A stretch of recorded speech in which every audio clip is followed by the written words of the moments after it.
శ్రీకృష్ణుణ్ణి దేవుడు అని ముద్ర వేసి మనిషికి నేలకి దూరం చేయొద్దు. He is biologically born and brought up on this earth. ఆయన అపార మేధ, ఉన్నత విలువలతో జన్మ తీసుకుని ఈ నేల మీద నడిచిన మనిషి. అతను చెప్పిన ధర్మం మతం కాదు, మన జీవితం.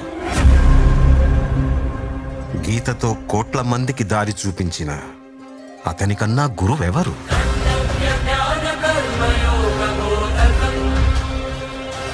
రక్షణ కోసం సముద్రం మధ్యలో ద్వారకా నగరాన్ని కట్టిన అతనికన్నా గొప్ప ఆర్కిటెక్ట్ ఎవరు?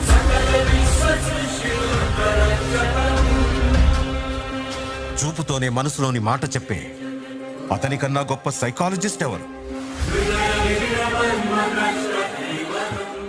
వేణుగానంతోనే గోవుల్ని గోపికల్ని కట్టిపడేసే అతన్ని మించిన మ్యూజిషియన్ ఎవరు?